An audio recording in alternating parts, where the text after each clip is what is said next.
통해서 시편 60편을 같이 말씀을 보기로 원합니다. 시편 60편의 그 표제어에 보시면은 다윗이 교훈하기 위하여 지은 믹담, 인도자를 따라 수산에돛에 맞춘 노래, 다윗이 아람 나하라임과 아람 소바와 싸우는 중에 요압이 돌아와 에돔을 소금 골짜기에서 쳐서 12,000명을 죽인 때에 좀 이 시의 배경으로 나와 있는 이 표제를 통해서 우리가 잠깐 몇 가지 좀 살펴보기로 하는데요. 특별히 이 시는 사무엘하 8장의 사건을 배경으로 하고 있는 것을 우리가 알 수가 있습니다. 혹시 성경 있으시면 한번 같이 읽어보면 좋겠습니다. 사무엘하 8장 13절 14절입니다.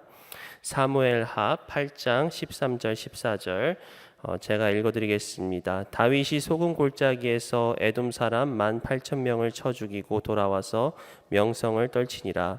다윗이 에돔의 수비대를 두되 온 에돔의 수비대를 두니 에돔 사람이 다 다윗의 종이 되니라. 다윗이 어디로 가든지 여호와께서 이기게 하셨더라. 바로 이 사건을 배경으로 또 이 시대를 배경으로 오늘 시편 60편이 써졌음을 우리가 알 수가 있습니다. 그런데 이 사무엘하 8장의 말씀은 다윗이 에돔 사람을 쳐 죽이고 그리고 특별히 하나님께서 다윗이 왕이 된 후에 어디로 가든지 여호와께서 이기게 하셨더라라는 것이 사무엘하 8장의 말씀이고요. 그런데 오늘 읽었던 이 시편 60편의 말씀은 어찌 보면 이 다윗의 인생에서 어떤 실패와 또 고난과 어려움 가운데 쓴 시인 것을 우리가 알 수가 있습니다. 그래서 좀 이게 말씀을 준비하면서 좀 이 부분이 맞지가 않아서, 왜냐하면 이 지금 사무엘하 8장이나 아니면 이 시편 60편의 표제어는 다윗이 승리하고 난 후에 그 시를 썼는데 왜 막상 이 시편 60편의 내용은 어떤 승리에 대한 어떤 감사의 찬양 내지는 어떤 승리를 축하하는 내용이 아닐까라는 그런 생각을 좀 하게 되었습니다. 그랬을 때 다시 표제의 앞부분에 보면은 이것은 다윗이 교훈하기 위하여 쓰여졌다라는 걸 우리가 알 수가 있거든요. 즉 어떻게 보면은 이 다윗은 그가 왕이 되어서 또 모든 전쟁에서 승승장구하고 가장 이 성공한 때에 그 자신을 돌아본과 동시에 또 주위에 있는 사람들을 교훈하기 위해서 이 시를 쓰여졌다. 마치 가장 그 자신이 성공할 때 가장 겸손의 자리로 내려오려는 그런 다윗을 엿볼 수가 있다는 것이죠. 또한 다윗의 이 과거의 실패와 또 광야와 고난의 경험 때 어떻게 하나님이 역사하셨는가를 다시 한번 생각하면서 그때 일을 회상하면서 오히려 쓴 시가 바로 시편 60편입니다. 세상에서도 이렇게 이야기를 합니다. 성공하고 있을 때 변화를 시도하라. 이미 성공한 것이 지나고 변화를 시도하면은 이미 때는 늦어졌다. 즉 우리가 가장 잘 된다고 생각할 때, 가장 잘한다고 생각할 때 세상의 리더십은 우리가 변화를 시도해야 된다라고 얘기하듯이 우리가 영적으로도 마찬가지죠. 어떻게 보면 교회가 가장 잘 되고 가장 평탄하고 또 우리가 가장 영적으로 부흥된다고 생각했을 때 우리가 그때 더 스스로를 겸비하면서 더 특별히 하나님을 향한 어떤 영적인 훈련과 배움을 게으르지 않음을 통해서 우리 주일날 말씀드렸던 것 같이 그리스도의 그 장성한 분량에 이르는 저와 여러분들이 되기를 축복합니다. 그래서 오늘 이 말씀을 통해서 다윗은 우리에게 교훈하는 것이 무엇일까? 특별히 이 실패와 또 이 고난 가운데 회복할 수 있는 그 회복에 대한 교훈을 우리에게 말씀하고 있는데 우리가 몇 가지를 같이 좀 살펴보겠습니다. 먼저 1절을 보시면은 하나님이여 주께서 우리를 버려 흩으셨고 분노하셨사오나 지금은 우리를 회복시키소서.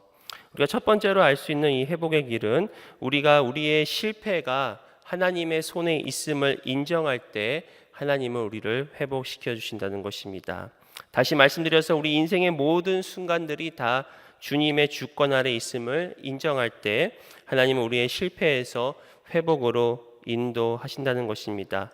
다윗이 1절에서 고백하죠. 주께서 우리를 버려 흩으셨고 분노하셨사오니, 즉 우리가 실패한 이유가 지금 하나님께서 친히 우리를 버려서 흩으셨고 또 하나님의 그 분노가 우리 가운데 있으나 지금은 우리를 회복시켜 주옵소서라고 하나님께 기도를 올려드리고 있습니다.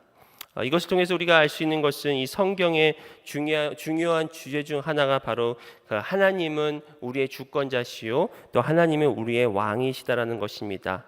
온 우주를 창조하시고 또 우리 인간을 창조하신 주님께서 우리의 창조주이심은 당연한 것이고, 또 그러므로 우리의 인생을 하나님께서 친히 이끄시는 우리의 주인 되시는 것입니다. 그러므로 저와 여러분들은 하나님이 이끄시는 대로 순종하면 됩니다. 그런데 하나님께서 우리가 이끄시는 방편 중에 하나가 사실은 이 실패와 고난을 하나님 통해서 우리를 이끄실 때가 있습니다. 때로는 우리를 책망하실 때가 있습니다. 여러 가지 이유가 있겠지만 중요한 것은 하나님은 여러 가지 방편을 통해서 우리를 다듬어 가시고 결국은 그리스도의 장성한 분량에 이르기까지 예수 그리스도를 닮는 그러한 성화의 길로 인도하신다는 것입니다. 우리가 축복받을 때 감사하는 거 어렵지 않죠. 또 우리가 축복받을 때 하나님을 인정하는 거 어렵지 않습니다. 다 하나님이 하셨습니다라고 우리는 고백할 수가 있습니다. 그러나 실패와 고난 가운데 우리는 하나님을 인정하기가 어렵죠. 하지만 이러한 실패와 고난도 바로 하나님께서 친히 우리를 이끄시는 방편이라 생각하고, 또 그것을 우리가 하나님을 인정해 드릴 때 하나님은 우리를 실패와 고난 가운데 하나님의 뜻을 이루시고 또 하나님은 우리를 회복으로 나아가게 하신다는 것이죠. 세상 사람들은 실패와 고난 가운데 하나님은 어디 계시냐고 물을 때가 있습니다. 또한 그들은 하나님이 계시다면 이런 일이 이루어지지 않을 것이다라고도 이야기를 합니다. 그러나 하나님은 고난 가운데도 계십니다. 하나님은 실패 가운데도 계십니다. 하나님께서 그분의 뜻 가운데 그러한 일들을 허락하셨다는 것이죠. 특별히 오늘 1절부터 3절까지는 매 절마다 다윗은 주께서라고 고백하고 있지 않습니까? 2절 보시면 주께서 땅을 진동시키시다 갈라지게 하셨사오니 그 틈을 기우소서 땅이 흔들림이니이다. 또 3절에 주께서 주의 백성에게 어려움을 보이시고 비틀거리게 하는 포도주를 우리에게 마시게 하였나이다. 그러니까 다윗은요 지금 모든 것이 하나님의 손 아래에 있습니다. 그러므로 주께서 이러한 일을 하셨는데 이제는 주님께서 스스로 우리를 친히 회복시켜 주옵소서라고 하나님께 고백하고 있다라는 것이죠. 하나님의 주권을 인정한다는 것은 다시 말씀드려서 주님이 옳습니다라고 고백하는 것입니다. 바로 우리의 기대와 다른 일들이 일어날 때, 특히 우리의 바램과는 달리 우리 가운데 어려움과 고난이 있을 때, 그럼에도 불구하고 주님이 옳습니다라고 고백할 때 그곳에 회복이 시작되는 것을 믿으시길 바랍니다. 특별히 마태복음 15장에 예수께서 두로와 시돈 지방으로 가실 때 어느 가나안 여인이 귀신 들린 딸을 예수님께 데리고 왔습니다. 그리고 예수님께 내 딸을 고쳐주세요 라고 고백을 했을 때 예수님께서 이렇게 말씀하시죠. 26절 27절에 대답하여 이르시되 자녀의 떡을 취하여 개들에게 던짐이 마땅하지 아니하니라. 여자가 이르되 주여 옳소이다마는 개들도 제 주인의 상에서 떨어지는 부스러기를 먹나이다 하니. 이 가나안 이방 여인이 예수님께 왔을 때 예수님께서는 자녀의 떡을 취하여 개들에게 던져주는 것이 마땅하지 아니하다라고 그렇게 어떻게 보면 그 여인의 그 마음을 뭐라 그럴까요? 참 무시하고 또 비하하는 그런 말씀을 하셨지만 여인은 겸손하게 주님께 고백하죠. 주여 옳소이다마는. 저는 이 고백이, 이 믿음의 고백이 바로 하나님의 그 주권과 또 예수님의 주인됨을 인정하는 고백이라고 할 수가 있지요. 그렇게 하나님 앞에 고백했을 때 결국은 예수님께서는 그 여인의 믿음을 칭찬하시고 또 그 딸을 낫게 하시는 어떤 회복의 길로 인도하는 것을 우리는 잘 알고 있습니다. 그렇기 때문에 우리가 이 고백, 주님이 옳습니다. 내가 실패하고 내가 넘어지고 내가 고난 가운데 있지만 주님은 옳습니다.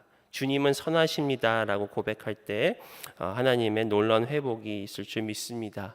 그래서 사도 바울은 우리에게 이렇게 얘기하죠. 로마서 8장 28절에 우리가 알거니와 하나님을 사랑하는 자 곧 그의 뜻대로 부르심을 입은 자들에게는 모든 것이 합력하여 선을 이루니라. 너무나 잘 아시는 말씀이죠. 바로 모든 것이 합력하여 선을 이룬다는 말은 주님 언제 어디든지 주님은 옳습니다라는 고백과 같다라는 것입니다. 그렇기 때문에 어떤 눈앞에 닥친 실패와 고난 가운데 더욱더 성숙하게 반응하는 저와 여러분 되기를 소원합니다. 무조건 고난을 받는다고 다 성숙해진다는 것이 아니라는 것을 우리 강 목사님께서 여러 번 말씀해 주셨는데, 바로 고난이 다가올 때 우리가 하나님의 방법으로 반응하기를 선택해야 된다는 것이죠. 바로 하나님의 주시는 위로와 힘을 얻고 주님이 옳습니다라고 고백하는 그 자들에게 하나님께서 놀라운 회복을 이끌어 주심을 믿으시길 바랍니다. 두 번째로 하나님은 주를 경외하는 자를 회복시킵니다. 4절을 보시면은 주를 경외하는 자에게 깃발을 주시고 진리를 위하여 달게 하셨나이다. 셀라. 다시 고백하죠. 주를 경외하는 자에게 하나님께서 깃발을 주신다고요. 바로 깃발은 여호와 니시, 승리의 깃발을 뜻한다고 할 수가 있겠습니다. 특별히 그가 전쟁 중에 있을 때 전쟁의 승리와 패배는 하나님께 달려 있다고 고백합니다. 사무엘상 17장에 보시면 다윗이 골리앗과 싸우는 장면이 나옵니다. 그는 골리앗에게 이렇게 고백하죠. 17장 45절에 너는 칼과 창과 단창으로 내게 나오거니와 나는 만군의 여호와의 이름으로 곧 내가 모욕하는 이스라엘 군대 하나님의 이름으로 내게 나아가노라. 그러면서 47절에 이렇게 고백합니다. 전쟁은 여호와께 속한 것인즉 그가 너희를 우리 손에 넘기시리라. 바로 다윗은 전쟁은 하나님께 속하였음을 알고 그렇기 때문에 그는 만군의 여호와의 이름으로 골리앗 앞에 당당히 나아갔음을 고백하고 있습니다. 즉 바로 전쟁은 하나님께 속하였다. 우리의 삶의 모든 것은 하나님께 속하였기 때문에 그는 하나님을 경외함으로 또 하나님과 함께 나아감으로 승리를 이끌 수 있었다는 것입니다. 특별히 하나님은 하나님을 경외하는 자에게 진리를 위하여 깃발을 달게 하신다라고 4절은 고백하고 있습니다. 진리는 무엇입니까? 바로 하나님께서 주인 되심을 선포하는 것이죠. 또한 이 땅 가운데 진리는 바로 하나님께서 승리하시겠다, 하나님께서 우리를 도우신다라는 것을 선포하는 것입니다. 더 나아가서 신약을 사는 저와 여러분들의 진리는 무엇입니까? 바로 십자가죠. 예수 그리스도의 십자가만이 오직 길이요 진리요 생명 되신 예수님께 나아간다. 오직 예수 그리스도의 십자가만이 우리를 죄에서 구원하는 하나님의 은혜의 방편이다. 은혜의 도구다라는 것을 우리가 십자가를 통해서 알 수가 있습니다. 즉 하나님은 주님의 그 십자가 앞에서 주님께 엎드려 하나님을 경외하는 자를 하나님은 회복시켜 주신다는 것입니다. 경외라는 것은 하나님을 전심으로 사랑하고 전심으로 경외하고 경배하고 존중하고 하나님 앞에 엎드리는 자들의 그런 모습들을 볼 수가 있다라는 것이죠. 또 세 번째로 하나님은 누구를 회복시키시느냐? 세 번째로 하나님은 하나님의 사랑의 확신을 가지고 있는 자에게 하나님은 회복시켜 주십니다. 다시 말씀드려서 하나님의 그 사랑에 대한 자기 확신을 가지고 또 건강한 자아상을 가지고 있는 자들을 회복시켜 주신다는 것이죠. 5절을 보시면은 주께서 사랑하신 자를 건지시기 위하여 주의 오른손으로 구원하시고 응답하소서. 다윗이 고백하고 있죠. 주께서 사랑하시는 자를 건져 주옵소서. 근데 1절부터 3절까지는 하나님은 지금 분노하셔서 우리를 흩어버리시고 땅을 갈라지게 하시고 또 우리에게 여러 어려움을 보이고 있지만 결국 다윗이 고백하는 것은 우리는 하나님의 백성이며 또 하나님께서 주님께서 우리를 사랑하시지 않습니까? 그렇기 때문에 사랑하신 자를 건지시기 위하여 주님의 오른손으로 우리를 구원하옵소서라고 고백을 하고 있습니다. 바로 하나님께서 나를 사랑하신다, 하나님께서 다윗을 사랑하신다는 것을 확신하고 주님 앞에 나아가는 그런 다윗의 모습과 믿음을 볼 수 있다는 것입니다.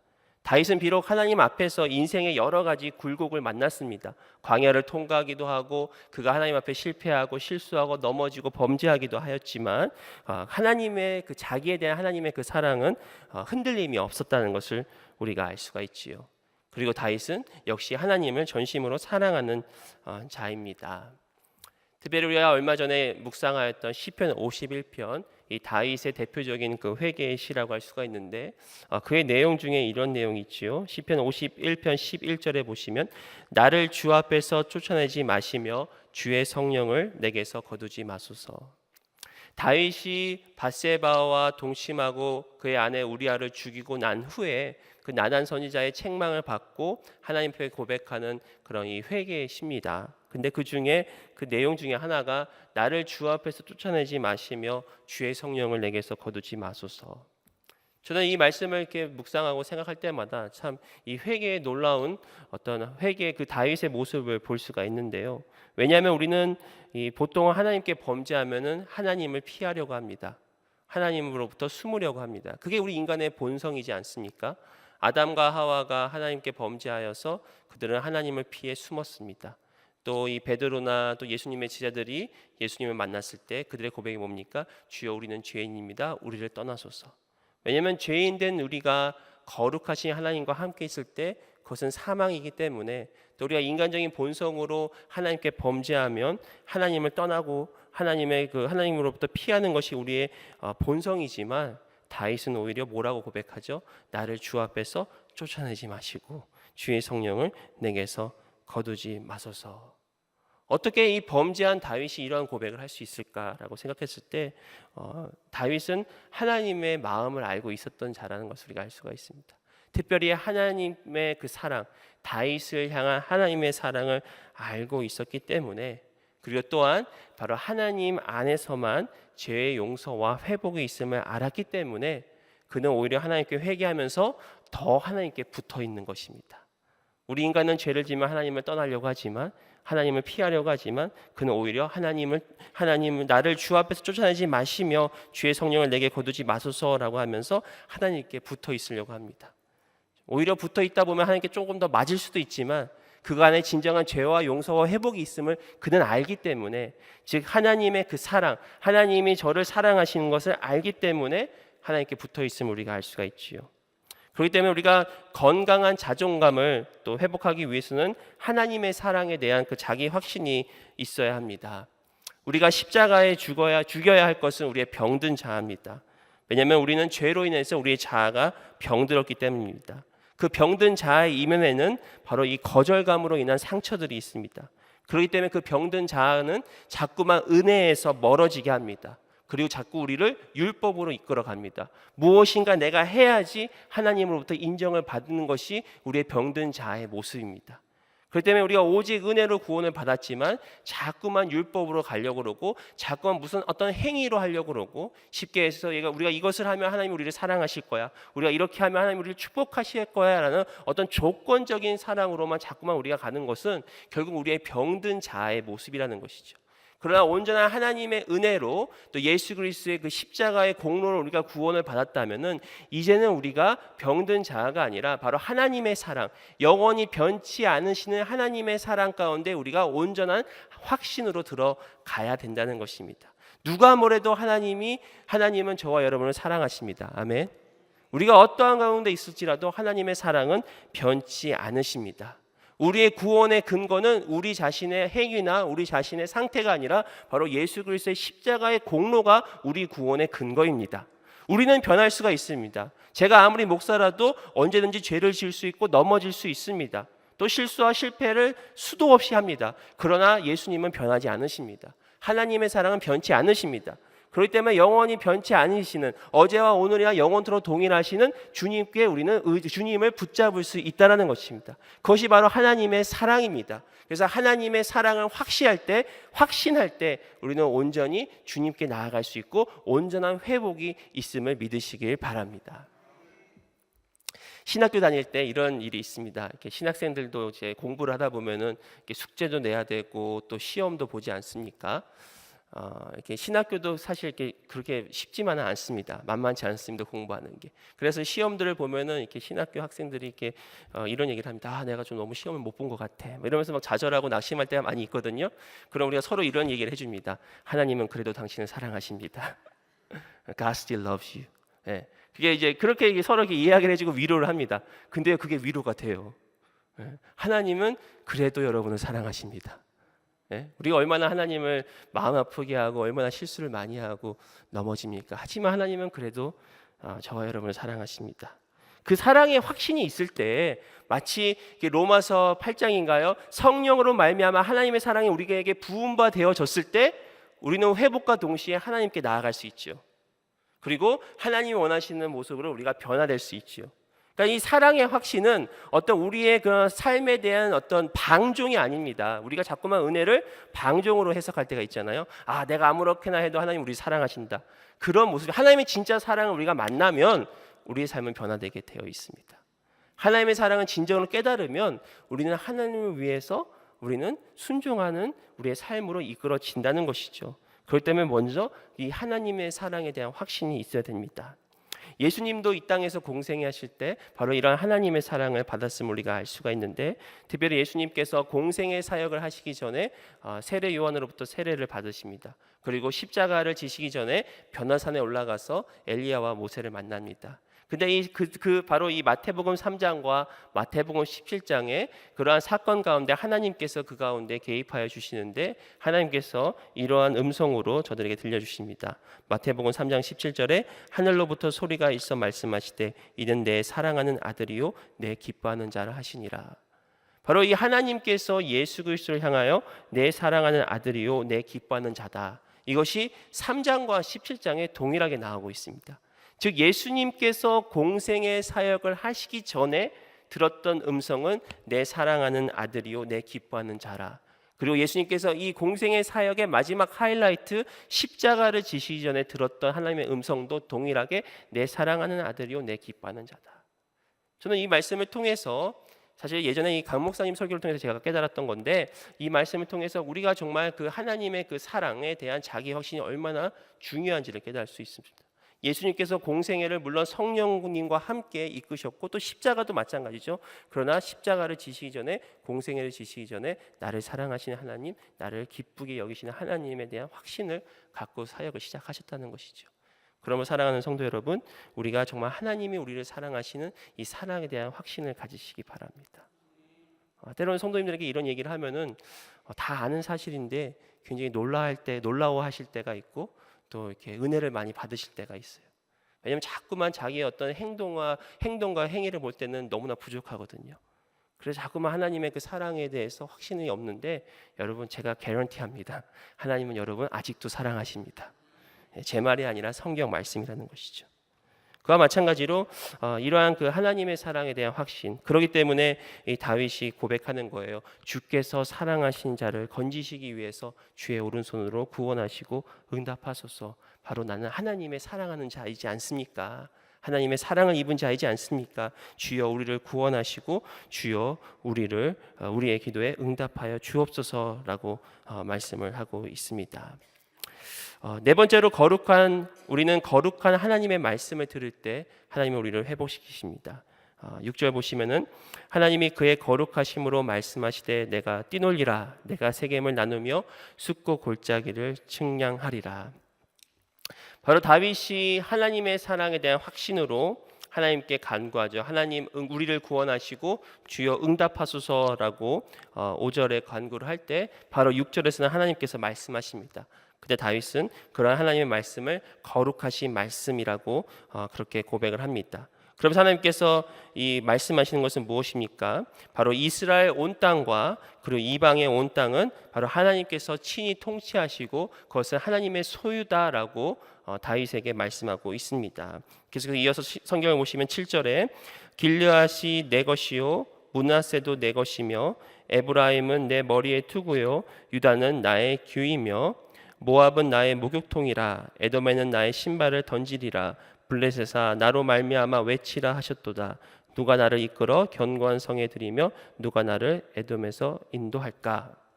바로 이 하나님은 이스라엘의 모든 땅들과 더불어서 바로 이 모압이며 또 에돔이며 블레셋이며 이 모든 것도 다 하나님의 소유다라고 다윗에게 지금 응답하고 계시다는 것이죠.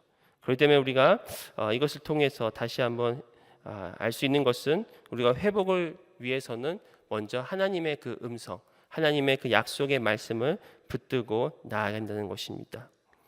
믿음은 들음에서 난다고 성경은 말하고 있지요. 회복도 마찬가지입니다. 회복도 하나님의 말씀을 들을 때 우리의 가운데 회복이 있습니다.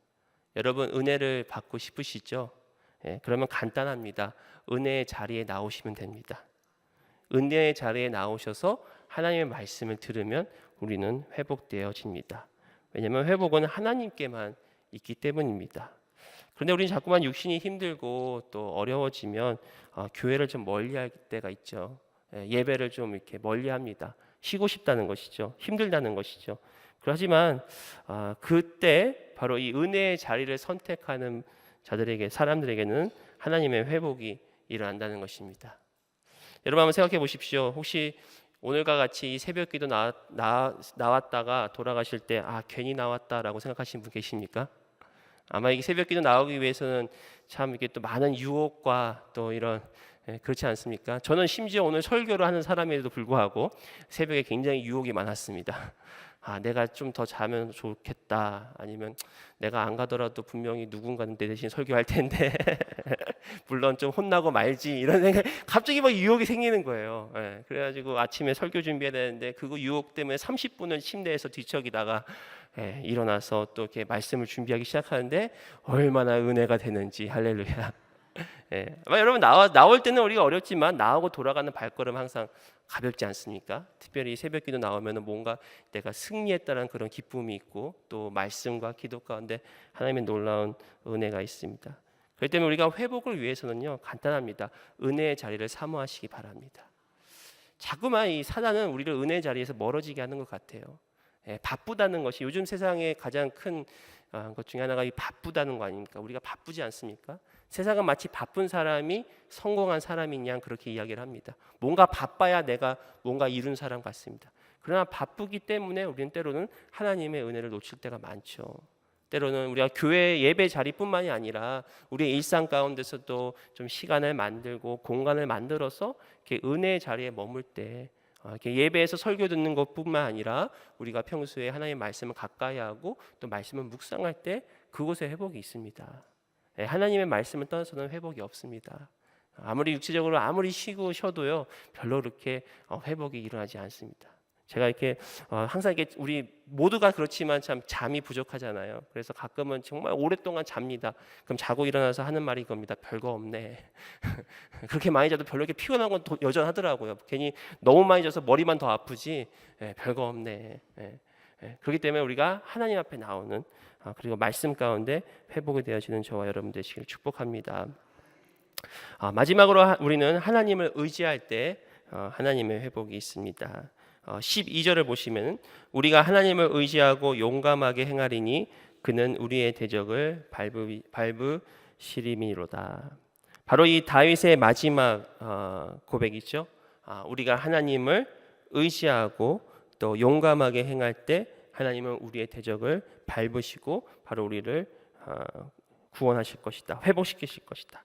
바로 그 앞에 11절을 보시면은 우리를 도와 대적을 치게 하소서. 사람의 구원은 헛됨이니이다. 그러니까 다윗이 고백합니다. 사람의 구원은 헛됨이다. 그러니까 인간의 노력으로나 인간의 무엇은 어떠한 것이든지 인간으로서는 할 수 없는 그 일, 바로 구원은 오직 하나님께, 구원은 오직 주님께만 있습니다라고 그가 고백하면서 결국은 그렇기 때문에 결론적으로 우리는 하나님을 의지합니다. 그리고 하나님의 의지하기 때문에 우리는 용기를 잃지 않고 용감하게 나아갑니다 라고 고백을 하고 있습니다.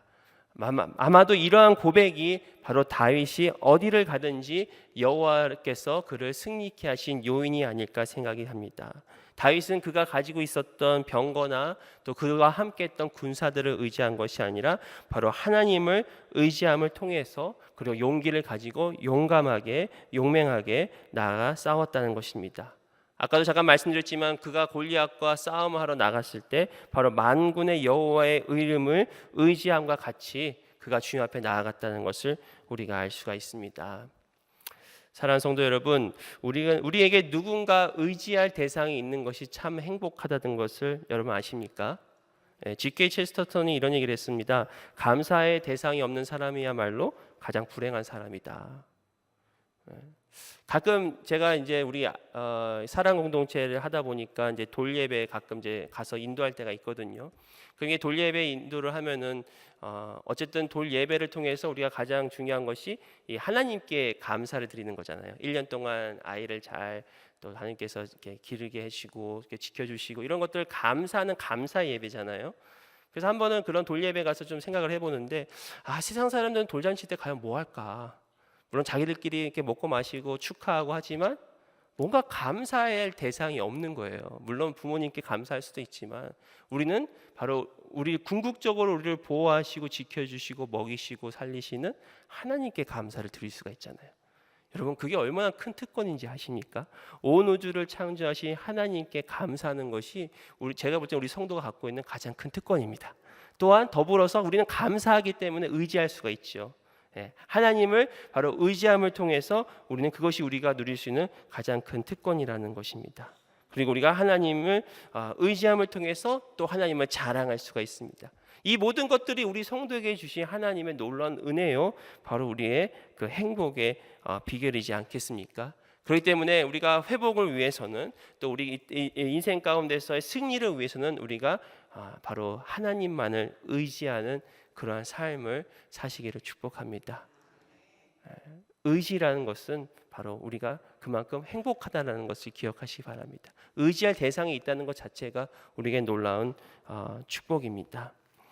그래서 이 시대에 사는 저와 여러분들이 항상 의지할 대상은 오직 예수 그리스도만을 우리가 기억하고, 오늘 말씀을 통해서 다윗이 가장 승승장구하고 가장 잘 될 때 그는 오히려 겸손함을 통해서, 특별히 그가 실패와 고난의 생각들을 회상함을 통해서 다시 한번 자기 자신을 돌아보고 겸비하는 그런 시간을 가졌습니다. 그렇기 때문에 우리는 잘 되나 잘 안 되나 늘 하나님만을 의지하고 늘 주님 앞에 겸손히 나아가 주님이 주시는 진정한 회복을 누리시는 저와 여러분 되기를 예수 이름으로 축복합니다.